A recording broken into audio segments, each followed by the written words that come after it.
When I was a kid, my father was a member of the local yacht club near, well, it's not far from where I live now. And we always used to go sailing. And they had a thing called what we referred to as the dinghy park, where all of the larger craft were stored, where they were pulled out of the harbour, or the smaller racing boats were kept there as well. And right next door to that was the lifeboat station, the RNLI lifeboat house.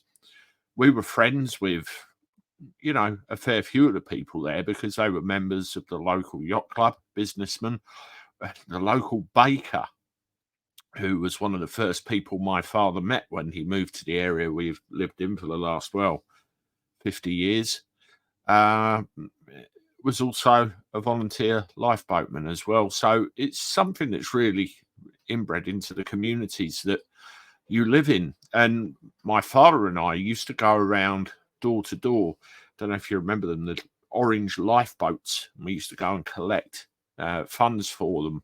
And we could quite often fill up a good couple of those lifeboats filled to bursting. And we were pleased to do it because at the end of the day, they relied solely on the donations given out on the door and other forms of fundraising like that. You roll forward to today, and I think their reputation as an organisation has suffered really, really severely because of, well, mainly what they're perceived as doing in the English Channel. I say perceived. We've seen ample evidence of this fact. They've reached their 200th birthday, their bicentenary. I didn't actually realise that they were that old. And they've saved something like 150,000 lives over that course of time.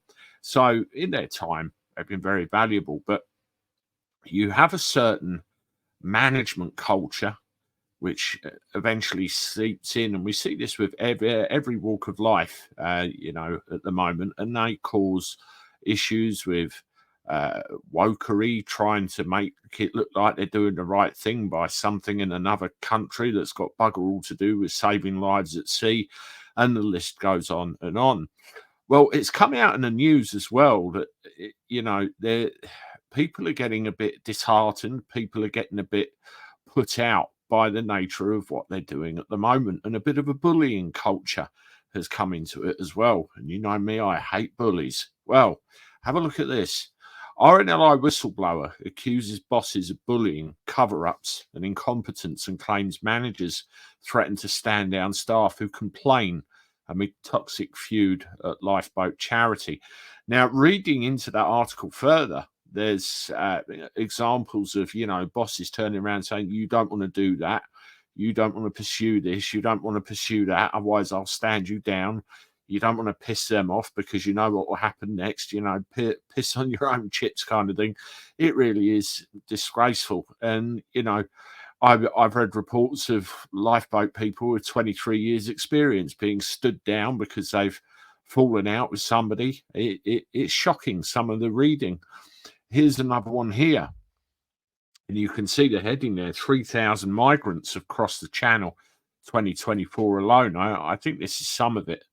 And you can see there, as I said, 150,000 lives since its founding in 1824, operates across the UK, Republic of Ireland, Channel Islands and the Isle of Man. Now, what we've got, I'll just give you a couple of excerpts from this one. Increasingly, the role of the lifeboat charity is being questioned because of how it assists border force police to rescue migrants who are illegally crossing the channel. And I brought you a video yesterday about that supposed boat that didn't inflate. Very convenient that the press were all over it. This comes as more than 660 migrants have crossed the English Channel in small boats in the last 48 hours alone.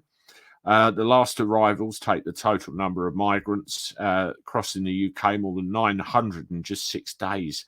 That is completely unsustainable, isn't it? Former RNLI crew member David Wimble said the ethos of the charity has never changed and has always avoided discriminating against anything.